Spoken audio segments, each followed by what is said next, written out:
আজকে সরকারি দল বলে সবার ঊর্ধ্বে আছে বাংলাদেশ, কিন্তু আমি আজকে দেখতে পাচ্ছি ক্ষমতা এসে সবার ঊর্ধ্বে আজকে বিএনপি। বাংলাদেশের দক্ষিণ পশ্চিমাঞ্চলের ভবদা হচ্ছে সব থেকে জনগণের কান্না, যে দুর্ভোগ। কিন্তু আমরা আজকে এই বাজেটে, পানি সম্পদ মন্ত্রীর বাজেটে আমরা ভবদার জলাবদ্ধতা দূর করার জন্য আমরা কিছুই দেখতে পাই না। সরকার বরাদ্দ দিয়েছিল প্রতিমন ধানের মূল্য 1440 টাকা, কিন্তু কৃষক সেই ধান ফুট গোদামে আমি বিক্রি করতে পারিনি। মধ্যস্বত্বভোগী রাজনৈতিক দলের নেতা এবং কর্মীরা প্রশাসনের সাথে যোগসাযোগ করে সম্পূর্ণ টাকা তারা আত্মসাৎ করেছে, কৃষক প্রকৃত টাকা থেকে বঞ্চিত হয়েছে। মোহাম্মদ গোলাম রসুল, যশোর 4, আপনার সময় 5 মিনিট। আলহামদুলিল্লাহি রাব্বিল আলামিন, আসসালাতু ওয়াসসালামু আলা রাসূলিহিল কারীম। মাননীয় স্পিকার, আপনাকে ধন্যবাদ। বাজেট হলো অর্থনৈতিক উন্নয়ন ও সামাজিক নিরাপত্তার একটি সুস্পষ্ট দলিল। মাননীয় স্পিকার, বাজেটের ইতিহাস ব্রিটিশ পার্লামেন্ট থেকে নয়।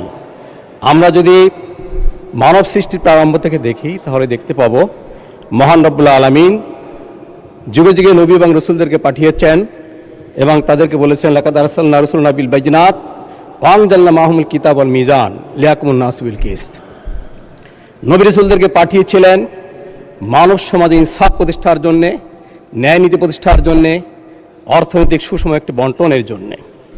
আমরা দেখতে পাই ইসলামের ইতিহাস যদি আমরা দেখি, খলিফাতুল মুসলিমিন উমর ইবনুল খাত্তাব, তিনি তার রাজ্য পরিচালনা করবার জন্য, যিনি প্রায় 10 লক্ষ বর্গমাইল এলাকা শাসন করতেন, এলাকা পরিচালনা করার জন্য তার সুষম একটা বাজেট ছিল। তিনি জাকাত, ওসর, জিজিয়া কর, আশু, এটা আয়ের সোর্স তিনি বের করেছিলেন এবং সুন্দরভাবে বেতন কাঠামো তৈরি করেছিলেন। রাস্তাঘাট, খাল, ব্রিজ এগুলো নির্মাণের জন্য তিনি সেগুলো ব্যয় করতেন। কাজেই বাজারের ইতিহাস অনেক পুরাতন, ইসলামের সোনালী যুগের ইতিহাস পড়লে আমরা সেগুলো দেখতে পাই। মাননীয় স্পিকার, আমাদের যে বাজেট আজকে নির্ধারণ করা হয়েছে একটা বিশাল একটা ঘাটতি বাজেট, যে বাজেটে 2,43,000 কোটি টাকা ঘাটতি আছে। আমরা যদি এডিবির দেখি তাহলে সেখানে দেখতে পাবো 3 লক্ষ কোটি টাকা এডিবি নির্ধারণ করা হয়েছে। এই ক্ষেত্রে আমরা যদি দেখি তাহলে বিশাল যে ঘাটতি বাজেট, এই ঘাটতি বাজেটের 2,43,000 কোটি টাকা এটা দেশীয় এবং বৈদেশিক বিভিন্ন জায়গা থেকে ঋণ গ্রহণ করা হবে। বিদেশি ঋণ আছে এখানে 1,16,000 কোটি টাকা, ব্যাংক থেকে নেওয়া হবে 1,12,000 কোটি টাকা, আদার্স। কাজে আমরা যদি এখন নির্ধারণ করি এডিপির 81% উন্নয়নমূলক কর্মকাণ্ড সম্পূর্ণ ঋণের উপরে নির্ভরশীল। কাজের এই বাজেট এডিবি বাস্তবায়ন অত্যন্ত কঠিন এবং দুরূহ ব্যাপার। মাননীয় স্পিকার, বর্তমান বৈদেশিক ঋণের পরিমাণ 9 লক্ষ কোটি টাকা এবং আভ্যন্তরীণ ঋণ আছে 12 লক্ষ কোটি টাকা, আর 2,43,000 কোটি টাকা যোগ করলে 23 লক্ষ 43,000 কোটি টাকা ঋণ হয়। অর্থাৎ এই মুহূর্তে বাংলাদেশের 18 কোটি মানুষের প্রতিটা মানুষের উপরে 13 লক্ষ টাকা ঋণের বোঝা চাপে বসে আছে। মাননীয় স্পিকার, আমি আজকে আপনার সামনে বলতে চাই যে আমাদের এই বাজেটে শিক্ষা খাতে বরাদ্দ বেশি দেওয়া হয়েছে। শিক্ষা মাধ্যমিক এবং উচ্চ মাধ্যমিক প্রাইমারি সেকশনে 1,04,039 কোটি টাকা বরাদ্দ দেওয়া হয়েছে। গত বছর যেটা ছিল 82,966 কোটি টাকা, তার থেকে এটা অনেক বেশি। স্বাস্থ্য খাতে বরাদ্দ দেওয়া হয়েছে 49,387 কোটি টাকা, যা জিডিপির প্রায় 5.27%। গত বছর যেটা ছিল অর্থ বছরে 31,022 কোটি টাকা, যা জিডিপি ছিল 3.93%। অবশ্যই এখানে বাজেট বরাদ্দ বেশি দেওয়া হয়েছে, কিন্তু শিক্ষা এবং গবেষণার ক্ষেত্রে কোনো সুনির্দিষ্ট বাজেট নাই। মাননীয় স্পিকার, আজকাল আধুনিক যুগে এবং প্রযুক্তির যুগে আমরা যদি গবেষণার ক্ষেত্রে যদি বাজেট বরাদ্দ না রাখি তাহলে উচ্চ শিক্ষার ক্ষেত্রে আমাদের যুবকরা হারিয়ে যাচ্ছে।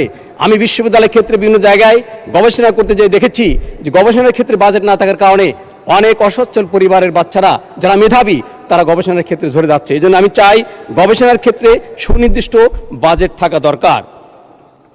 মাননীয় স্পিকার, আমি শিক্ষামন্ত্রীর দৃষ্টি আকর্ষণ করতে চাই, এখানে বাজেট বরাদ্দ হয়েছে অনেক, কিন্তু একাডেমিক স্বীকৃতি প্রাপ্ত বাংলাদেশে অনেক স্কুল কলেজ আছে, ডিগ্রি পর্যায়ের শিক্ষক আছে যারা দীর্ঘ 20 বছর ধরে শিক্ষকতা করছে, কিন্তু এমপিভুক্ত অন্তর্ভুক্ত হয়নি। কাজেই তাদের সুনির্দিষ্ট এমপিভুক্ত হবে কিনা, কতটা শিক্ষা প্রতিষ্ঠান হবে, তার সুনির্দিষ্ট বাজেট থাকা দরকার। মাননীয় স্পিকার, আমি আজকে কৃষির উপরে কিছু কথা বলতে চাই। আমার কিছু সময় অন্তত 3 মিনিট সময় বৃদ্ধি করে দেবেন। বাংলাদেশ কৃষি নির্ভরশীল দেশ, কৃষক বাঁচতে দেশ বাঁচবে। দেশের প্রায় 50% মানুষ যে কোনো প্রকারে কৃষির উপরে নির্ভরশীল থাকে। জিডিপিতে কৃষি খাতের অবদান 11.38 শতাংশ।